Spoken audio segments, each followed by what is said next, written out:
काबुल हवाई अड्डे पर अराजकता और पिछले रविवार को तालिबान के हाथों गिरे शहर की बिगड़ती स्थिति के कारण उनके प्रस्थान में देरी हुई। 2 भारतीय निकासी उड़ानों ने शनिवार को लगभग 350 लोगों को बाहर निकाला। सूत्रों ने कहा कि उड़ानें रविवार तड़के भारत में उतरने की उम्मीद है। सूत्रों ने कहा कि काबुल हवाई अड्डे पर लॉजिस्टिक्स मुद्दों के कारण प्रस्थान में देरी हुई। यह अभी भी अमेरिकी बलों के नियंत्रण में है। हवाई अड्डे के बाहर अफरा तफरी का माहौल है और तालिबान पहुंच बिंदुओं को नियंत्रित कर रहा है। IFC-17 विमान के साथ संचालित पहली 2 निकासी उड़ानों ने लगभग 200 लोगों को उड़ाया। पिछले सोमवार को 40 से अधिक और भारतीय राजनयिकों, अधिकारियों, सुरक्षा कर्मियों और कुछ फंसे हुए भारतीय नागरिकों सहित लगभग 150 लोगों ने मंगलवार को उड़ान भरी। इन मिशनों को अमेरिकी समर्थन से पूरा किया गया।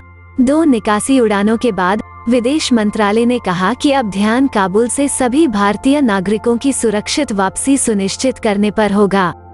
मा ने कहा कि सरकार की तत्काल प्राथमिकता अफगानिस्तान में वर्तमान में सभी भारतीय नागरिकों के बारे में सटीक जानकारी प्राप्त करना है।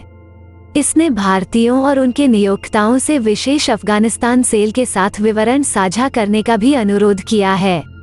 एक मोटे अनुमान के मुताबिक अफगानिस्तान में फंसे भारतीयों की संख्या करीब 400 हो सकती है और भारत अमेरिका और अन्य मित्र देशों के साथ समन्वय कर उन्हें निकालने के रास्ते तलाश रहा है। शहर छोड़ने की होड़ के बीच तालिबान के सह संस्थापक मुल्ला अब्दुल गनी बरादर, जिन्होंने दोहा में अमेरिका के साथ सौदे पर बातचीत की, अन्य नेताओं के साथ बातचीत के लिए एक सत्तारूढ़ परिषद या सरकार की रूपरेखा तैयार करने के लिए शनिवार को काबुल पहुंचे।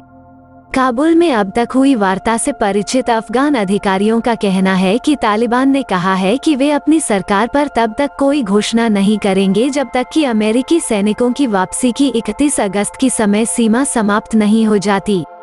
अपदस्थ सरकार के एक वरिष्ठ अधिकारी अब्दुल्ला ने ट्वीट किया कि उन्होंने और पूर्व राष्ट्रपति हामिद करजई ने काबुल के लिए तालिबान के कार्यवाहक गवर्नर से मुलाकात की है, जिन्होंने हमें आश्वासन दिया कि वो शहर के लोगों की सुरक्षा के लिए हर संभव प्रयास करेंगे।